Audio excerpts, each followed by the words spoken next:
Bom, irmãos, graça e paz, boa noite.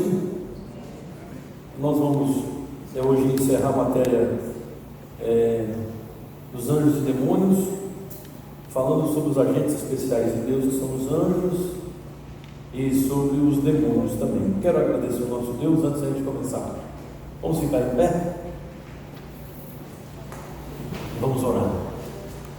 Senhor nosso Deus e nosso Pai, nós te louvamos por essa noite, te agradecemos por Jesus Cristo, nosso Senhor, te louvamos, Pai, pelo seu nome sendo santificado, tudo que nós vamos viver, falar, fazer, por obras ou por palavras. Senhor, seja glorificado nessa noite aqui na nossa aula. E também, Senhor, nós pedimos, Senhor, que o seu sangue, Pai, seja aplicado nessa noite sobre os nossos pecados, Senhor. E nós, em nome de Jesus, nos aproximamos por causa do sacrifício de Jesus, por causa dos méritos de Jesus, pela graça mediante a fé, sabendo que isso não vem de nós, é um dom do Senhor, não vem das nossas obras, para que ninguém se glorie.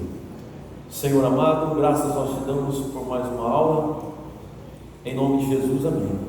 Podem assentar-se, irmãos. Nós estamos dando sequência, falando sobre os anjos, que são os agentes especiais de Deus. Se você ainda não tem essa apostila, você precisa dessa apostila. O Anderson está com ela nas mãos ali, ó. É só você levantar a mão, o Anderson vai te entregar a apostila. Nós falamos, irmãos, sobre os anjos bons. Hoje nós vamos entrar nos anjos maus, que são os demônios. Presta bastante atenção, que eu vou estar falando algumas coisas e já diz respeito à prova que eu vou aplicar no segundo horário, tá? Só que vai ser uma prova com consulta, mas muitas coisas que eu já estiver falando aqui, você já vai estar sabendo responder, mesmo sem consultar. Nós vimos, irmãos, a terminologia do grego e do hebraico. Baixa um pouquinho, irmão. Uma terminologia no grego e no hebraico a respeito de anjos. Anjos, tanto no hebraico quanto no grego, significa mensageiro, a mesma coisa. Os anjos, eles têm nomes diferentes no Novo Testamento e no Velho, como página 194, estou só recapitulando, tá? Como santos, vigilantes, assembleia, exércitos, o conselho, exército, já falei, mais de 60 vezes no Isaías. No Novo Testamento, milícia celestial, espíritos, várias combinações entre principados, potestades, tronos, domínios, soberanias, arcanjo, assim por diante. A natureza dos anjos é que eles foram criados por Deus, sua origem, na verdade, e sua natureza é que eles são seres espirituais. Os anjos, irmãos, foram chamados para louvar ao Senhor. Eles têm suas aparições na vida do ser humano, e são chamadas de angelofanias, que são aparições de anjos na terra. Hebreus 1:5 a Hebreus 2:9 é o texto mais longo que fala sobre anjos, e lá o que ele mais enfatiza é o estabelecimento de que Cristo Jesus é superior aos anjos. Nós vimos que existem muitos anjos, milhares, milhões de anjos. Nós vimos isso, mostramos os versículos para vocês, até lembrando aquele episódio de Jesus Cristo, quando ele diz assim: eu não poderia pedir ao meu Pai que me desse 12 legiões de anjos. Cada legião, nós estamos falando aí entre 3 a 6 mil. Se for falar 6 mil, Jesus poderia pedir a hora que ele quisesse 72 mil anjos para lhe dar assistência. Vimos a capacidade dos anjos, são seres que têm características pessoais, inteligência, vontade. Vimos também que os anjos podem ser mentirosos, homicidas, que é o caso dos demônios, né?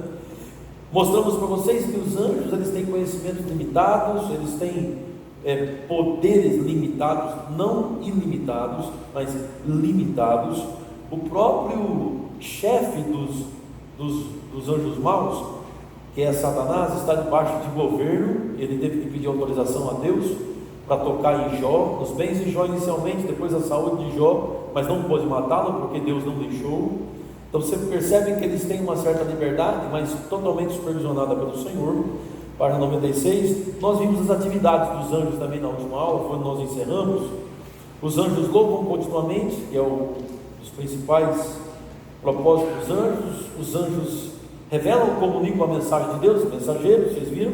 Isso vai cair na prova. Vocês, só de olhar aqui, vocês já vão assimilar, né?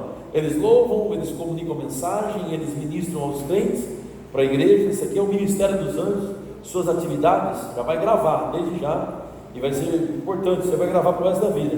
Os anjos executam julgamentos, né? Os anjos, eles podem levar até a morte, como o Senhor mostrou. Um anjo matou 185 mil assírios, destruiu 70 mil judeus, e assim por diante. Foi o anjo do Senhor que matou Herodes, assim por diante. Eles podem efetuar juízo e julgamento de Deus. Os anjos estão envolvidos na segunda vinda de Jesus. Ele virá com os seus santos anjos buscar a sua igreja. E aí eu entrei inicialmente, no final da última lição, eu entrei um pouquinho em anjo da guarda. A pergunta é: existe ou não existe? O que é usado para falar sobre a existência de anjo da guarda são dois textos. Vamos para eles: Mateus 18 e Atos 12. Vamos lá. São esses dois textos que são usados aí para falar da existência de anjos da guarda. Em Mateus 18, irmãos, nós vemos aqui no versículo 10, o Senhor dizendo assim, Mateus 18, 10, página 197, tá, irmãos? Vede, não desprezeis a qualquer destes pequeninos, porque eu vos afirmo que os seus anjos nos céus veem incessantemente a face do meu Pai Celeste. É como se os anjos estivessem diante de Deus e também cuidando dos pequeninos. Mas agora aqui não está falando de um anjo só, está falando no plural, anjos. Tem outro texto que é Atos 12, versículo 15, que é quando a Rode ela usa uma palavra judaica, é da tradição judaica, que é a questão de cada um ter o seu próprio anjo da guarda. Os judeus acreditavam nisso, é uma tradição judaica. Então a Rode, quando ela recebe o Pedro, olha a expressão de Rode, Atos 12, versículo 15, quando Pedro é livre da prisão, a expressão dela é a seguinte: Pedro está ali batendo na porta, né, quer entrar, ela reconhece a voz de Pedro, fica alegre, mas não fala para entrar, ele está sendo livre da prisão. E quando ele bateu ao postigo do portão, veio a criada chamada Rode, ver quem era. Aí no 15, eles lhe disseram: estás louca? Ela, porém, persistia em afirmar que assim era. Então eles disseram: é o seu anjo. Então é aquela coisa, eles não acreditavam que era Pedro livre mesmo. Rode dizia que era, né? E na verdade eles é que falaram, não Rode, eles é que falaram que poderia ser, aí aqui é no singular, tá, irmãos? Não no plural.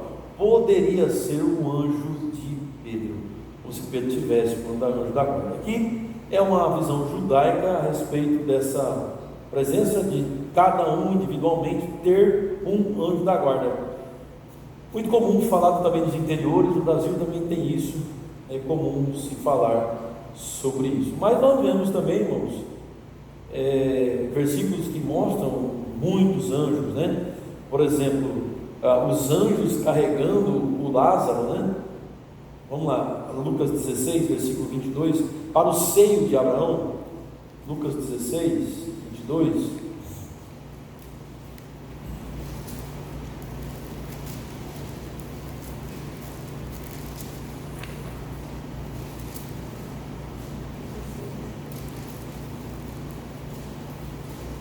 Diz assim, Lucas 16, 22. Aconteceu morrer o mendigo e ser levado por quem? Quem levou? Os anjos, né? Está vendo aí? Os anjos levaram o mendigo para o seio de Abraão. Morreu também o rico e foi sepultado. Então, aqui uma expressão de os anjos levando o mendigo para o seio de Abraão. Não é no plural, não é no singular, é no plural. É só isso que nós podemos ver na Bíblia, não tem mais, sobre a questão de anjo da guarda. Só isso. tem 2 versículos que dizem assim: o anjo do Senhor acampa-se ao redor daqueles que o buscam, daqueles que os buscam, os livros guardam na mão, o anjo, singular também. Salmo 91, dará ordem aos teus anjos, né? Aí já é plural. Nós não vemos mais afirmação sobre a presença do anjo da guarda individualmente em cada um, né? Então, a visão teológica, irmãos, ela prefere ficar um pouco com um pé atrás com essa questão de que cada um tem um anjo da guarda, tá? Então, qual é a preferência que se tem? É a última frase aí, ó.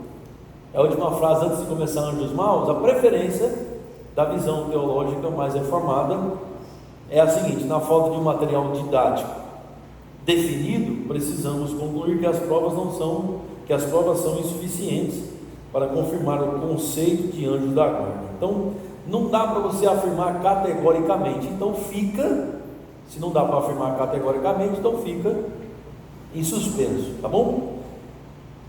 Pode ser que tenha em determinados momentos, e pode ser que não seja um anjo específico, pode ser que sejam vários anjos. Combinado, irmãos? Amém.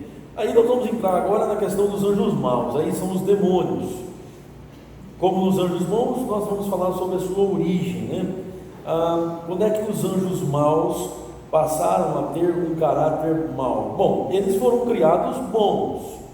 Os anjos maus não foram criados inicialmente como sendo anjos maus.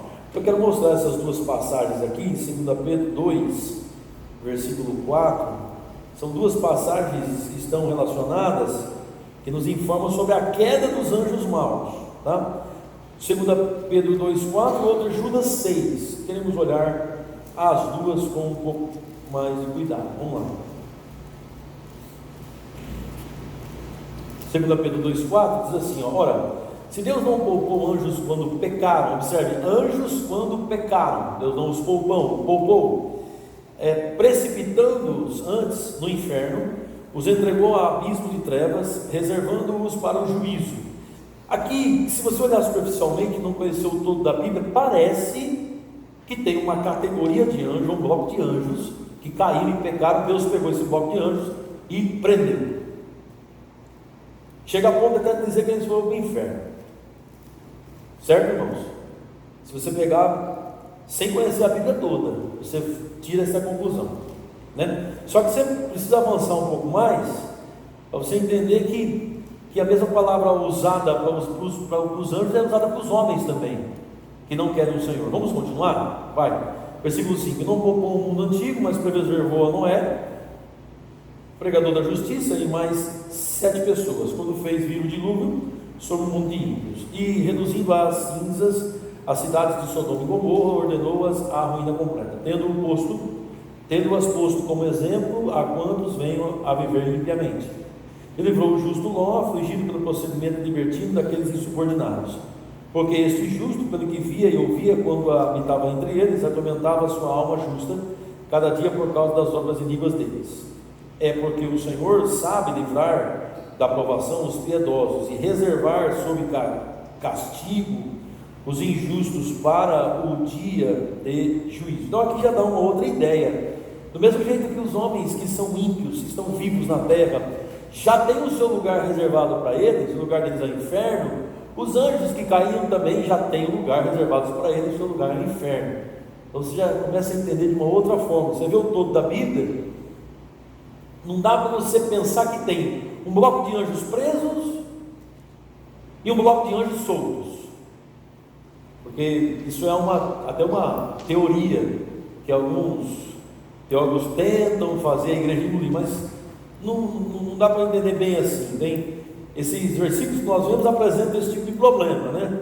Como se tivesse esses dois blocos, duas classes: os anjos caídos, que estão aprisionados, e os que estão livres para difundir o seu mal no mundo, né? Mas nós ficamos mais com essa outra possibilidade, irmãos. A possibilidade é que esses dois versículos descrevam a condição de todos os demônios. Todos os demônios, sem exceção, estão na mesma situação. Existe uma indicação de que a segunda posição é a mais correta, irmãos. Então a gente conclui que, da mesma forma, embora lançados às trevas, os anjos caídos têm liberdade suficiente para desempenhar suas atividades maus. Eles são lançados ao inferno? São. Eles são lançados às trevas? São, mas estão ainda fazendo coisas erradas. Mas está tudo reservado para eles. Entendem? Os homens ímpios estão aprontando, estão reservados para o inferno? Sim. Os réprobos estão reservados para as trevas? Sim, mas os réprobos ainda estão aí fazendo o que não devem. Está tudo já reservado, tudo bem guardadinho para eles lá no final. Vamos ver Judas, para ver se melhora aí o entendimento. Vamos comigo para Judas, no versículo 6. Judas, ele diz assim, 6: e a anjos. O Judas é o penúltimo livro da Bíblia, tá? Antes de Apocalipse. E a anjos, os que não guardaram o seu estado original, mas abandonaram o seu próprio domicílio, ele tem guardado sob trevas, debaixo de trevas, em algemas eternas, para o juízo do grande dia. Todos eles estão guardados, como todos os ímpios estão guardados, mas eles têm uma certa liberdade para fazer coisas que não devem fazer. Todos eles têm, irmãos, um líder. O líder dos demônios é Satanás, que é o chefe dos demônios. Então a gente entende pela Bíblia que os demônios, e originalmente, eles foram criados como anjos. Então, se a gente for diferenciar, anjo é algo bom, demônio é algo ruim. Então, originalmente, os anjos foram criados bons, certo? Como Adão e Eva, sem pecado. Mas eles caem. Quando eles caem, eles se transformam em demônios, ok? Então, os demônios, portanto, são anjos criados por Deus e, por conseguinte, eram originalmente bons, mas eles pecaram e assim tornaram-se maus. Quando isso aconteceu? É o que eu falei para os irmãos na última aula, não sabemos. Quando foi que os anjos se tornaram maus? Quando foi que os anjos saíram do seu estado original, seu estado de queda? Não sabemos, não temos nem ideia. Aqui o Miller Edson, ele acha que deva ser entre o momento em que Deus declarou boas são todas as coisas e a tentação e queda da humanidade. Não sei, isso aqui é uma visão de Miller Edson, que escreveu essa apostila que você está na mão aí, mas não dá para provar, tá bom, irmãos? Nós não sabemos quando foi que os anjos caíram. Nós sabemos quando Adão e Eva caiu, né, irmãos? Gênesis capítulo 3, está tudo claro lá, né? Mas os anjos não, a Bíblia não mostra. Agora são demônios. Eles têm um chefe. Quem é o chefe? Página 198. O chefe deles, o líder deles é o diabo. O diabo é um nome dado pelas Escrituras para o chefe dos anjos, no caso, demônios, anjos caídos. E ele tem alguns nomes. Quando você olha para os nomes do diabo, você percebe sua natureza, seu caráter, você percebe suas habilidades, você percebe o que ele é, de fato, olhando os seus nomes. No grego, diabolos, que é diabo, o significado de diabolos no grego, o português, é adversário e acusador. Vários outros termos são usados em referência com ele com mais frequência. Vamos lá? Ou melhor, com menor frequência. Eu quero mostrar um por um, irmão, para vocês entenderem. Mateus capítulo 4, versículo 3. Ele é chamado aqui de tentador. Mateus 4, versículo 3. Vai abrindo com a gente, familiarizando cada vez mais com a Bíblia.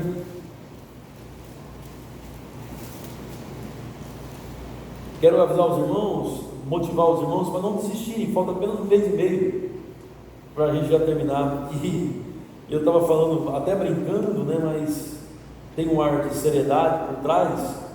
Eu fico pensando, tem pessoas desistindo faltando 2 meses. Não é que pode desistir sem um motivo assim, um motivo realmente que faça a pessoa desistir. Não, realmente eu estou com um problema sério para resolver, não vou poder mais vir, desistindo 2 meses, 1 mês, né? Já alguém desistir, misericórdia, 3 meses, nós ficamos aqui 7, 8 meses já, irmãos. Vamos seguir firme. Vamos seguir firme? Está acabando já. E eu estava falando, só pode ser uma ação soberana fazer alguém desistir agora. Por quê? De Deus. porque o arrependimento vai ser grande, viu? Grande. Lá na frente a pessoa vai olhar: eu desisti faltando 2 meses, eu não acredito. Aí o arrependimento ser bem grande, né, irmão? Vai ser um arrependimento de a pessoa olhar para trás e dizer: misericórdia, por que eu fiz isso? Sabia porque muitas vezes Deus deixa? É por causa disso. Por causa disso. Vamos continuar. Nós começamos bem. Amém? Vamos ser aperfeiçoados no Espírito? Não começamos tão bem como os Gálatas? Começaram tão bem, vamos continuar. Peça força ao Senhor. Peça ajuda ao Senhor, Ele dá ajuda. Temos orado por vocês, irmãos, para que eles os fortaleçam e os ajudem. Vamos ficar firmes, vai ser bom. Vamos continuar crescendo no Senhor. Em Mateus capítulo 4, versículo 3, depois de jejuar 3, então o tentador, no caso aqui é o diabo, e é apresentado como sendo o tentador, aproximando-se, lhe disse: se és filho de Deus, manda que essas pedras se transformem em pães. Então ele é responsável por tentar pessoas. Também é chamado de Beelzebul, logo aí pertinho, Mateus 12, 24.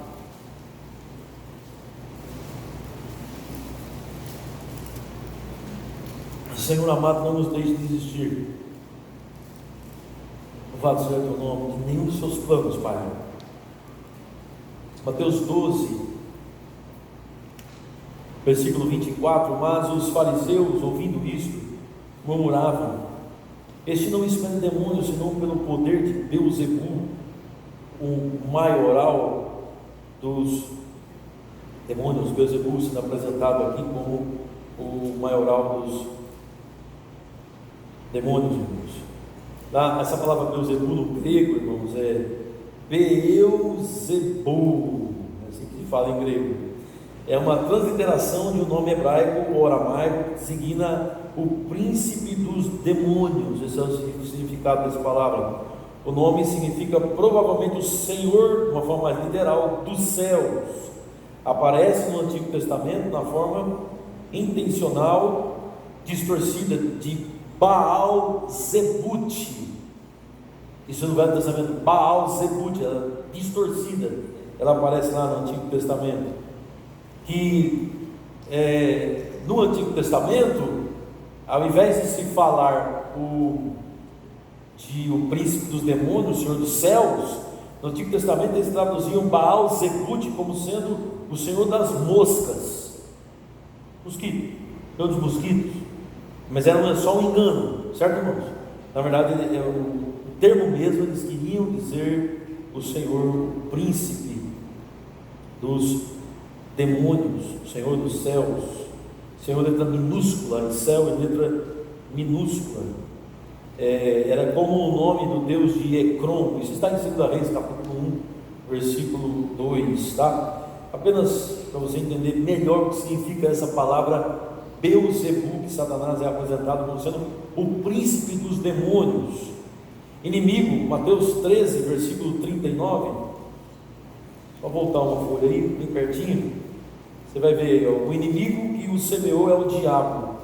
A ceifa é a consumação do século e os ceifeiros são os anjos. Então, inimigo, Satanás também é chamado de inimigo. Versículo 19, bem pertinho, ele é chamado de maligno. Mateus 13, 19, ó. A todos os que ouvem a palavra do reino e não a compreendem, vem o maligno, inimigo, maligno, Beelzebul, diabo, tentador, maligno, e arrebata a que lhes foi semeada no coração. Maligno, Belial, 2 Coríntios 6, versículo 15, vamos lá com a gente? 2 Coríntios 6, verso 15. Os nomes do diabo.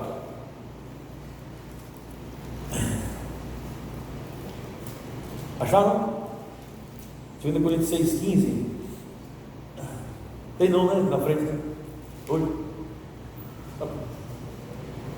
Põe aí, irmão, 6,15. Que harmonia existe entre Cristo e o maligno?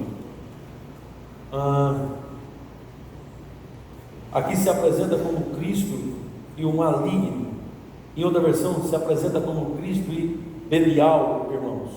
Adversário, 1 Pedro 5,8. Vamos lá? 1 Pedro, capítulo 5, versículo 8. Vendo os nomes, você percebe a atuação dele. Tudo isso ele é contra a igreja, contra os cristãos. 1 Pedro 5, 8. Estamos falando agora do reino das trevas, de demônios, anjos maus, e o seu maioral, que é Satanás.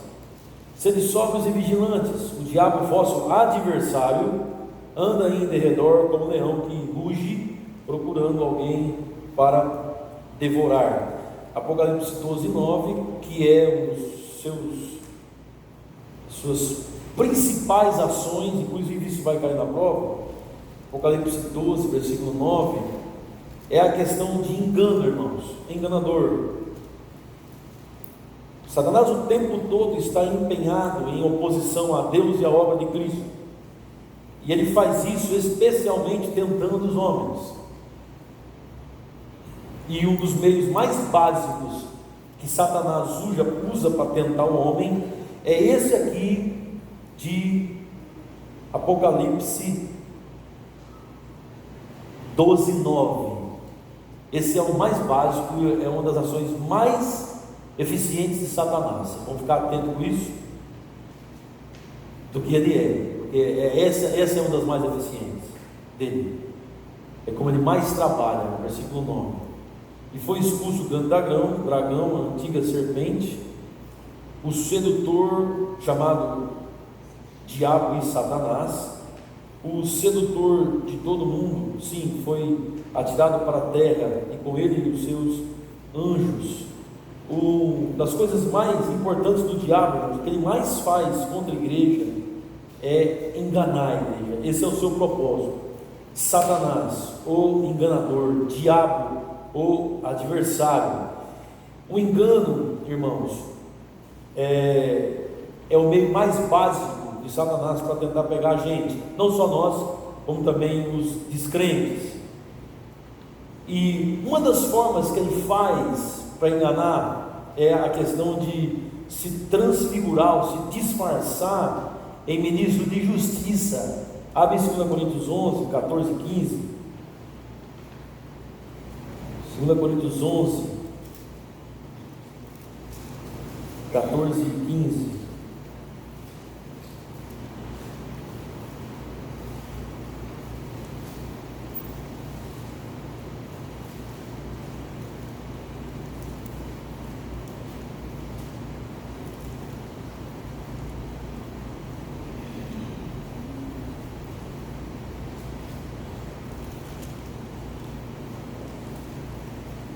Acharam?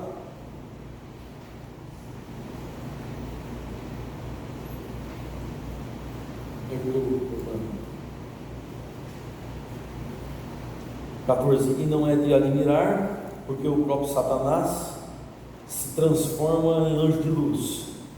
Não é muito, pois que os seus próprios ministros se transformam em ministros de justiça, e o fim deles será conforme as suas obras.